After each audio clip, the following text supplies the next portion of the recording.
வணக்கம். நீங்க அனுப்பிச்சிருந்த அந்த தகவல்களை படிக்கும்போது ஒரு தலைப்பை நான் ஒரு 3 தடவை திரும்ப திரும்ப படிச்சேன். டிசம்பர் 26, 2025ல விஞ்ஞானிங்க ஒரு ஆய்வகத்துல ஒரு சிக்னலை நேரத்துல பின்னோக்கி போக வச்சிருக்காங்கன்னு இருந்துச்சு.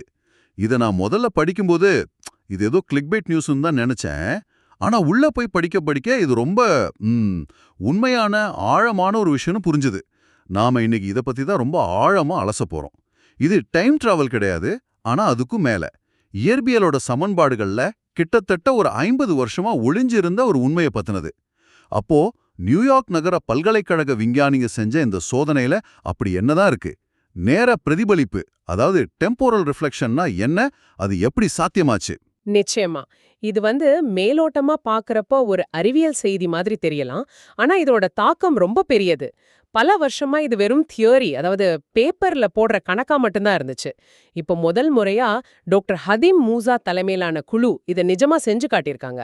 இது வெறும் ஒரு சுவாரஸ்யமான ஆய்வு மட்டும் இல்ல, அலைகளை நாம எப்படி பார்க்கறோம், எப்படி கையாள்றோங்கிற முழு பார்வையுமே மாத்தக்கூடிய ஒரு அடிப்படை திறனை நமக்கு கொடுத்திருக்கு. சரி, இதை கொஞ்சம் எளிமையா புரிஞ்சுக்க முயற்சி பண்ணுவோம். பிரதிபலிப்புன்னு சொன்ன உடனே நம்ம எல்லாருக்கும் ஞாபகம் வருது கண்ணாடி தான். நாம கண்ணாடி முன்னாடி நிக்கிறோம். லைட் நம்ம மேல பட்டு, கண்ணாடியில பட்டு, திரும்ப நம்ம கண்ணுக்கு வருது. இது இடப்பிரதிபலிப்பு, அதாவது ஸ்பேஷியல் ரிஃப்ளெக்ஷன். சரிதானே? ஆமா. அதாவது ஒளி இடத்தின் வழியா முன்னும் பின்னுமா பயணம் பண்ணுது. ஆனா இவங்க செஞ்சது நேர பிரதிபலிப்பு. இதை எப்படி புரிஞ்சுக்கிறது? கரெக்ட். இதுதான் இங்க இருக்கிற முக்கியமான வித்தியாசம். சாதாரண பிரதிபலிப்புல ஒரு பந்து செவுத்துல பட்டு திரும்ப வர்ற மாதிரி ஒரு அலை ஒரு தடையில பட்டு வந்த இடத்துக்கே திரும்பி வருது.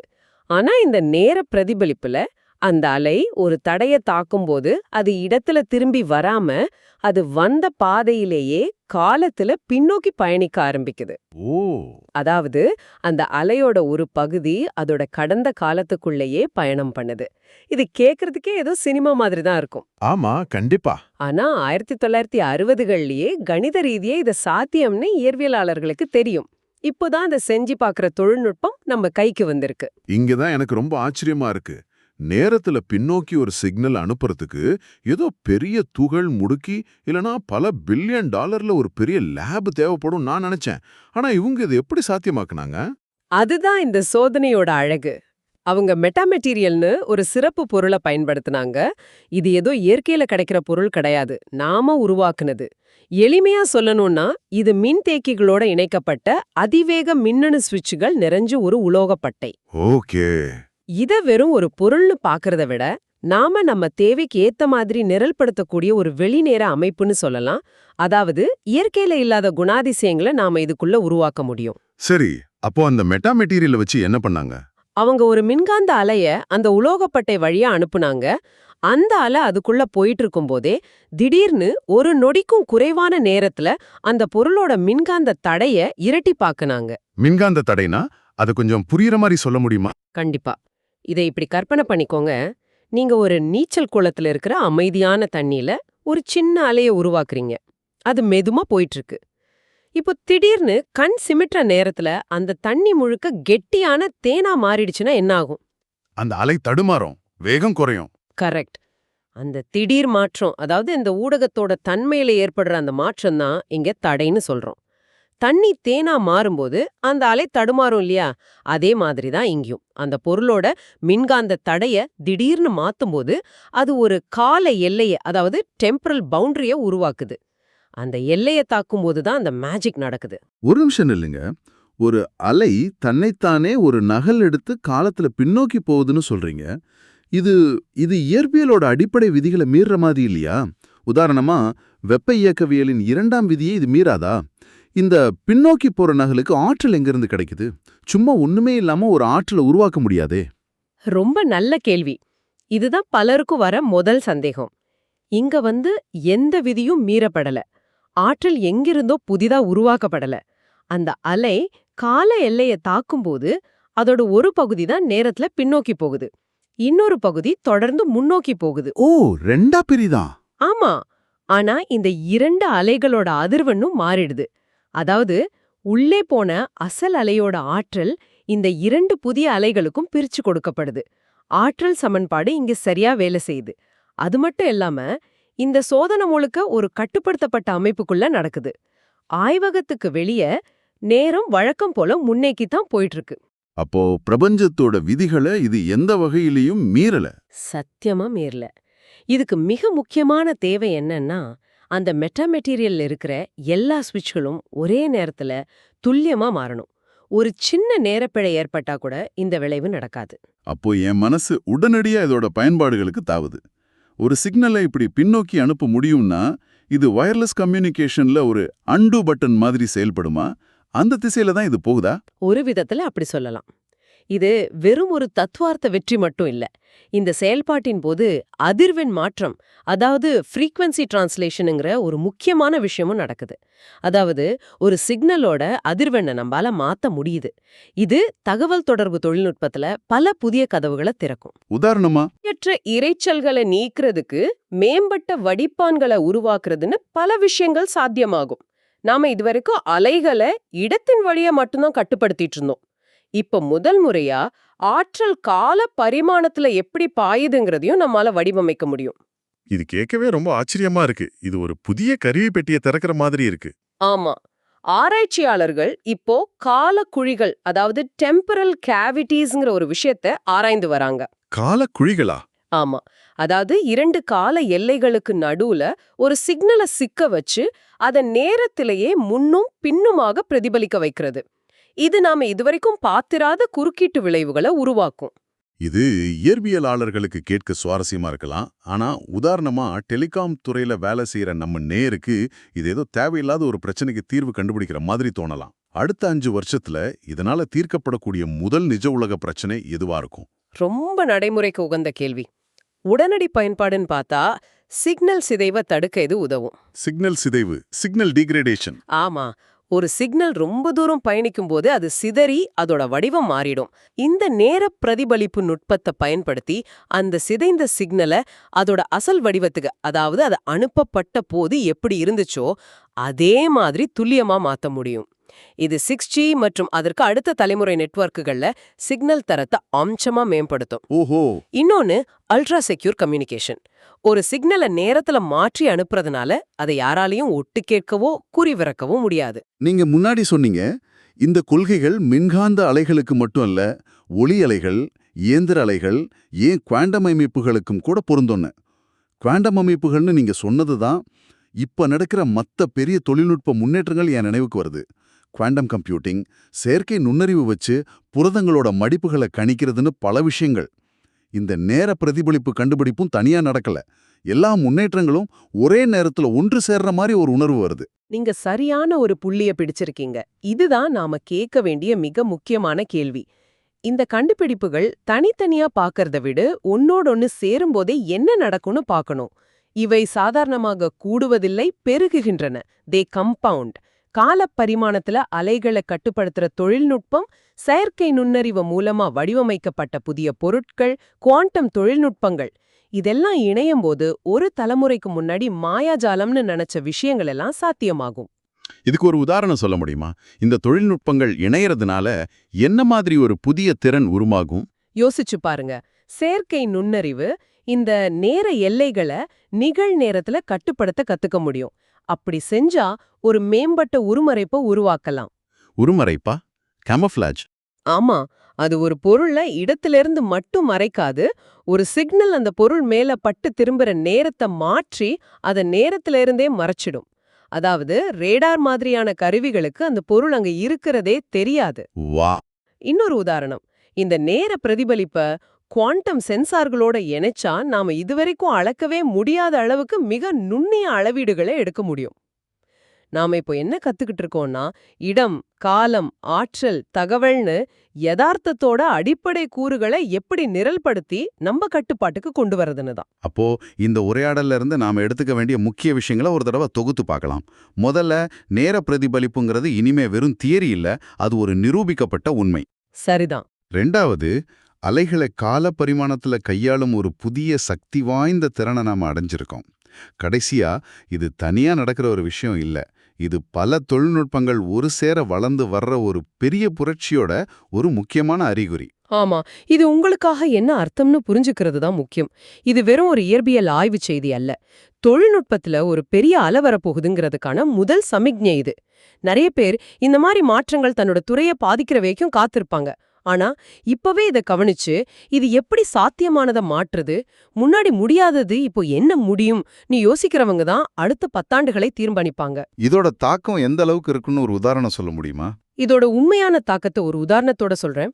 இது வெறும் வேகமான தகவல் தொடர்பு பற்றியது மட்டுமல்ல, நம்ம பார்வையில ஒரு நிகழ்வு முழுசா நடக்கிறதுக்கு முன்னாடியே அதுக்கு எதிர்வினையாற்றக்கூடிய அமைப்புகளை உருவாக்குறத பற்றியது. ஹம், உதாரணமா ஒரு நிதி வர்த்தக அல்காரதம் இருக்குன்னு தாப்பனை பண்ணுங்க. அது ஒரு தவறான வர்த்தகத்தை ஒரு நானோ வினாடிக்கு முன்னாடி செஞ்சிருச்சு. இந்த தொழில்நுட்பத்தை பயன்படுத்தி அந்த சிக்னலை நேரத்துல பின்னோக்கி அனுப்பி அந்த தவறான வர்த்தகத்தை அது நடக்கவே இல்லாத மாதிரி ரத்து செய்ய முடிஞ்சா எப்படி இருக்கும்?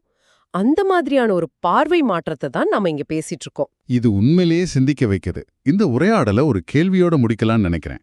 இந்த ஆய்வகத்துக்கு வெளியே நேரம் சாதாரணமா முன்னோக்கித்தான் போகுது. அதனால இது டைம் டிராவல் இல்லைன்னு அந்த தகவல் தெளிவா சொல்லுது. ஆனா ஆற்றலுக்கும் தகவலுக்கும் மட்டும் நேரத்தை பின்னோக்கி செலுத்தக்கூடிய சின்ன கட்டுப்படுத்தப்பட்ட இடங்களை நம்மால உருவாக்க முடிஞ்சா அது ஒரு சிக்கலான கணக்கை கணக்கிடும் விதத்தையோ, ஒரு பாதுகாப்பான செய்தி அனுப்புற முறையையோ, இல்ல இந்த பிரபஞ்சத்தோட தொடக்கத்தை புரிஞ்சிக்க முயற்சி பண்ற விதத்தையோ எப்படி மாற்றும்? யோசிச்சு காலம் பின்னோக்கி ஓடிய தருணம். இது அறிவியல் புனைக்கதை அல்ல, நிஜம். அறிவியலாளர்கள் முதன்முறையாக ஒரு மின்காந்த அலையை காலத்தின் வழியாக பின்னோக்கி செல்ல வைத்துள்ளனர். ஆம்ப்ளிடியூட், வீச்சு, காலம். நியூயார்க் நகர பல்கலைக்கழக ஆராய்ச்சியாளர்கள் இயற்பியலின் புதிய எல்லையை தொட்டுள்ளனர். இது மனிதர்களுக்கான கால பயணம் அல்ல, ஆனால் இது உண்மையை நாம் புரிந்து கொள்ளும் விதத்தையே மாற்றி அமைக்கும் ஒரு தொழில்நுட்ப புரட்சி. வரலாற்று சிறப்புமிக்க அந்த தருணம் டிசம்பர் 2025. ஆய்வு மையம் நியூயார்க் நகர பல்கலைக்கழகம். முக்கிய நபர் டாக்டர் ஹடி மூசா மற்றும் அவரது குழுவினர். வெளியீடு நேச்சர் இயற்பியல், நேச்சர் பிசிக்ஸ். கால பிரதிபலிப்பு, டைம் ரிஃப்ளெக்ஷன் என்பதற்கான முதல் சோதனை ரீதியான ஆதாரம் இதுவாகும். விண்வெளியில் அலைகள் திரும்புவதை நாம் பார்த்திருக்கிறோம், ஆனால் இங்கே அலைகள் காலத்தின் வழியே தங்கள் பாதையை திரும்பப் பெறுகின்றன. இரண்டு வகை பிரதிபலிப்புகள். ஓர் ஒப்பீடு. இடவெளி பிரதிபலிப்பு, ஸ்பேஷியல் ரிஃப்ளெக்ஷன். நீங்கள் கண்ணாடியை பார்க்கும்போது ஒளி உங்கள் முகத்தில் பட்டு விண்வெளி ஸ்பேஸ் வழியாக திரும்பி வருகிறது. இது நாம் அன்றாடம் காண்பது. ஆனால் கால பிரதிபலிப்பு என்பது டெம்போரல் ரிஃப்ளெக்ஷன். இங்கே அலை விண்வெளியில் திரும்புவது இல்லை, அதற்கு பதிலாக அது காலத்தின் டைம் வழியே பின்னோக்கி செல்கிறது. அதன் கடந்த கால பாதையை அது துல்லியமாக மீண்டும் வரைகிறது.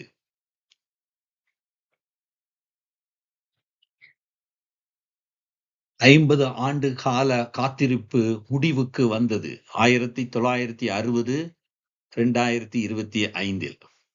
1960களில் இயற்பியலாளர்கள் இதை கணித ரீதியாக மட்டுமே சாத்திரம் என்று கணித்தனர். கால எல்லைகள், டெம்பரல் பவுண்டரிஸ் பற்றிய கோட்பாடுகள் பல தசாப்தங்களாக இருந்தன, ஆனால் அதை செய்து காட்ட தேவையான தொழில்நுட்பம் அன்று இல்லை. இன்று அந்த கணித சமன்பாடுகள் ஆய்வகத்தில் நிரூபிக்கப்பட்டுள்ளன. இதற்கு பிரம்மாண்டமான துகள் முடுக்கிகள் தேவையில்லை. மெட்டா மெட்டீரியல்ஸ், எலக்ட்ரானிக் சுவிட்சுகள், மின் தேக்கிகள். விஞ்ஞானிகள் பயன்படுத்திய தொழில்நுட்பம் வியக்கத்தக்க வகையில் எளிமையானது மற்றும் அணுகக்கூடியது. நிரலாக்கம் செய்யக்கூடிய சுற்றுகள் கொண்ட உலோகப்பட்டை, அதிவேக எலக்ட்ரானிக் சுவிட்சுகள் மற்றும் மின் தேக்கிகள். இது அறிவியலை ஆய்வகத்திலிருந்து நடைமுறை பயன்பாட்டிற்கு கொண்டு வரும் ஒரு பாய்ச்சலாகும்.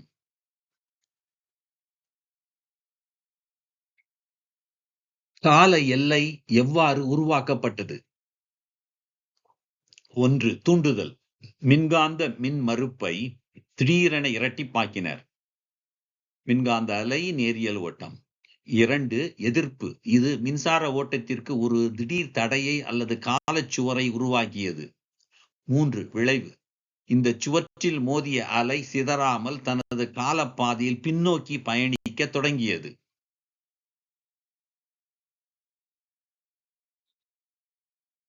வெற்றியின் ரகசியம். துல்லியமான ஒருங்கிணைப்பு. இந்த சோதனையின் மிக கடினமான பகுதி நேரம். மெட்டா மெட்டீரியல் முழுவதிலும் உள்ள ஒவ்வொரு சுவிட்சும் ஒரே நேரத்தில் மாற வேண்டும்.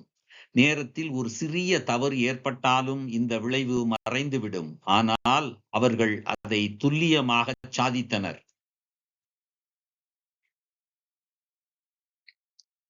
இது வெறும் எதிரொலி அல்ல.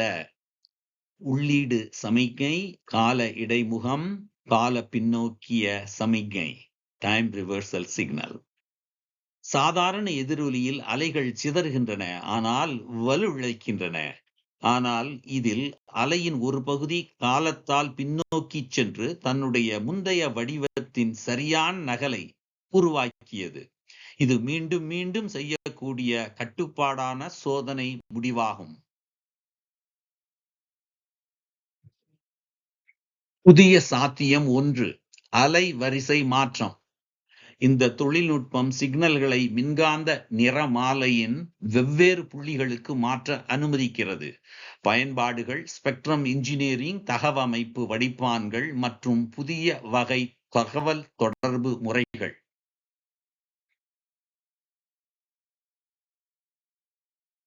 புதிய சாத்தியம் 2. கால குழிவுகள். கால எல்லை, கால எல்லை 1, கால எல்லை 2. ஆற்றலை 2 கால எல்லைகளுக்கு இடையே சிறைபிடிக்கும் முறை இதுவாகும். சிக்னல்களை காலத்தின் வழியாக முன்னும் பின்னும் செலுத்தி இதுவரை கண்டிராத குறுக்கீடு விளைவுகளை உருவாக்க முடியும். ஆற்றல் பாய்வதை கட்டுப்படுத்தும் புதிய வழி இது. கோட்பாடுகளுக்கும் யதார்த்தத்திற்கும் இடையிலான இடைவெளி மறைகிறது. கால பிரதிபலிப்பு தனித்து இயங்கவில்லை. இது குவாண்டம் கம்ப்யூட்டிங் மற்றும் செயற்கை நுண்ணறிவு போன்ற புரட்சிகளுடன் இணைகிறது. முன்பு சாத்தியமற்றது என்று கருதப்பட்ட தொழில்நுட்பங்கள், எடுத்துக்காட்டு AI மூலம் புரத மடிப்புகளை கணித்தல், இப்போது வழக்கமாகிவிட்டன. இந்த கண்டுபிடிப்புகள் ஒன்றிணைந்து அடுத்த கட்ட பாய்ச்சலை உருவாக்கும்.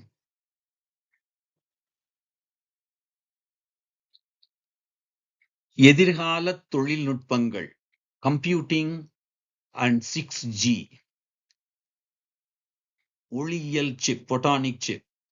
காலம் சார்ந்த கணினி, டைம் பேஸ்ட் கம்ப்யூட்டிங். இடவெளி சார்ந்த சுற்றுகளுக்கு பதிலாக கால கையாளுதல் மூலம் தகவல்களை செயலாக்கும் கணினிகள் வரலாம். ஒளியியல் தொழில்நுட்பம், ஆப்டிகல் டெக். ஆற்றல் மற்றும் சிக்னல் ஓட்டத்தை நிகழ்நேரத்தில் கட்டுப்படுத்தும் ஆப்டிகல் சாதனங்கள். இது 6G மற்றும் அதற்கு அப்பால் உள்ள தகவல் தொடர்பு துறையை மாற்றி அமைக்கும்.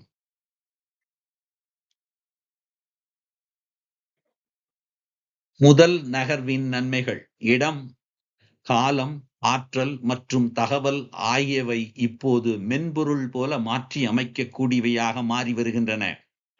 இதை வெறும் இயற்பியல் ஆராய்ச்சி என்று ஒதுக்குபவர்கள் பின்தங்கி விடுவார்கள். இந்த மாற்றத்தை முதலில் புரிந்து கொள்பவர்களே அடுத்த 10 ஆண்டின் தொழில்நுட்ப தலைவர்கள்.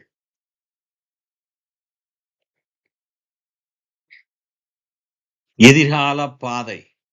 இன்று ஆய்வகத்தில் வெற்றி. அடுத்த 3 இலிருந்து 5 ஆண்டுகள் அதிவேக தகவல் தொடர்பு மற்றும் புதிய வகை கம்ப்யூட்டிங் கட்டமைப்புகள்.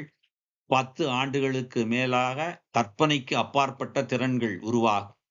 வன்பொருள், ஹார்ட்வேர் மேம்படும் போது நாம் கற்பனை கூட செய்து பார்க்காத திறன்களை இது திறக்கும். காலத்தை வடிவமைக்க நீங்கள் தயாரா? நாம் யதார்த்தத்தையே வடிவமைக்கும் ஒரு புதிய யுகத்திற்குள் நுழைகிறோம். இது ஒரு சமிக்ஞை மட்டுமே. சாத்தியமற்றது சாத்தியமாகி வருகிறது. இந்த மாற்றத்திற்கு தயாராகுங்கள். எதிர்காலம் இதை கவனிப்பவர்களுக்கே சொந்தம்.